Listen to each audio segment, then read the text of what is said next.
ఓం శ్రీ గురుభ్యో నమః. మన జీవితంలో మనకు జన్మనిచ్చిన తల్లిదండ్రులు ఎంత గొప్పవారో, మనకు జ్ఞానాన్ని అందించి ధర్మ మార్గంలో నడిపించే గురువు కూడా అంతే గొప్పవారు. తల్లిదండ్రులు మనకు ఈ శరీరాన్ని ఇస్తే, గురువు మన జీవితానికి ఒక సరైన దిశను చూపిస్తారు. అజ్ఞానం అనే చీకటి నుండి జ్ఞానం అనే వెలుగులోకి నడిపించేవారే గురువు. అందుకే మన భారతీయ సంస్కృతిలో గురువుకు అత్యంత ఉన్నతమైన స్థానం ఇచ్చారు. ఈరోజు మనం గురువు యొక్క మహిమను తెలియజేసే కొన్ని పవిత్రమైన శ్లోకాలను తెలుసుకుందాం. ప్రతి శ్లోకంలోని ఆధ్యాత్మిక అంతరార్థాన్ని, మన జీవితానికి ఉపయోగపడే సరళమైన భావాన్ని కూడా మనం తెలుసుకోవడానికి ప్రయత్నం చేద్దాం.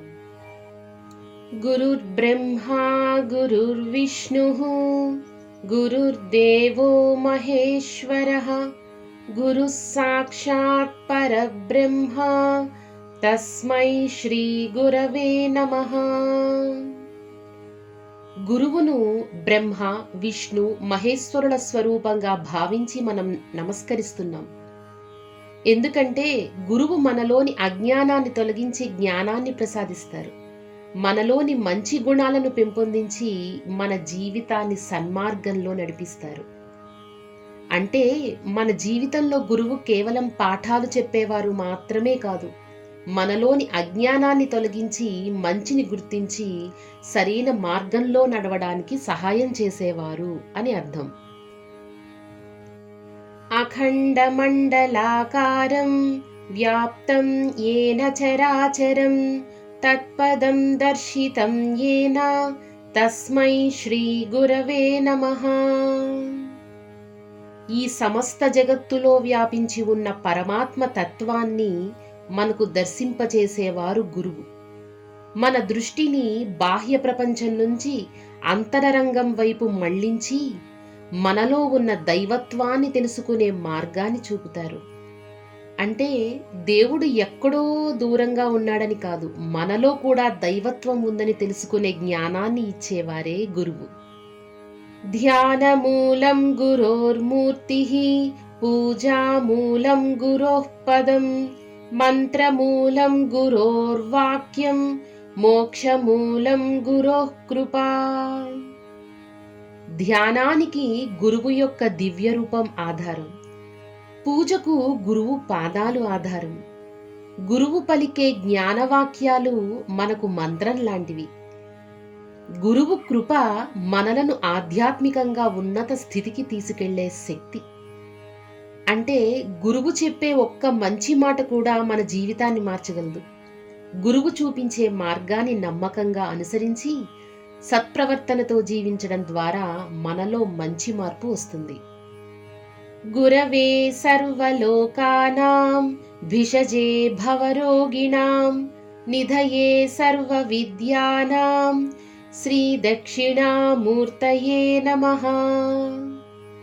సంసారమనే అజ్ఞాన రోగానికి గురువు ఒక వైద్యుని వంటివారు. సమస్త విద్యలకు నిలయమైన దక్షిణామూర్తి స్వరూపమైన గురువుకు నేను నమస్కరిస్తున్నాను. అంటే శరీరానికి వచ్చిన వ్యాధిని వైద్యుడు నయం చేసినట్లే మనలోని అజ్ఞానం, సందేహాలను జ్ఞానంతో తొలగించేవారే గురువు.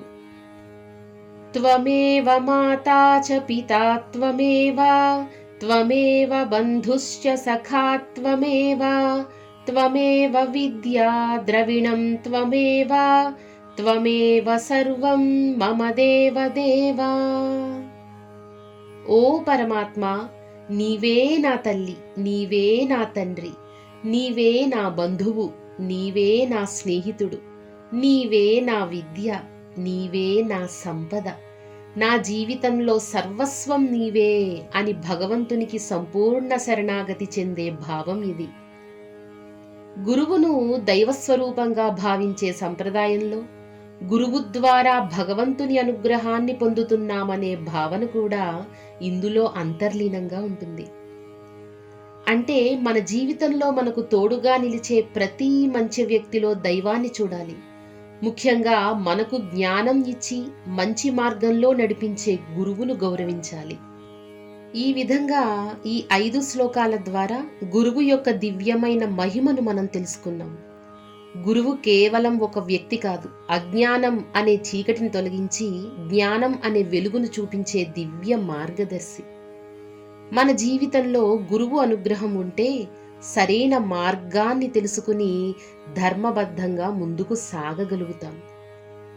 ఇలాంటి మరెన్నో అద్భుతమైన శ్లోకాలు, వాటి ఆధ్యాత్మిక భావాలు తెలుసుకోవడానికి మన ఆధ్యాత్మిక ప్రవాహం ఛానల్ని సబ్స్క్రైబ్ చేసుకోండి. మనతో కలిసి ఈ ఆధ్యాత్మిక ప్రయాణంలో ముందుకు సాగండి. ఓం శ్రీ గురుభ్యో నమః.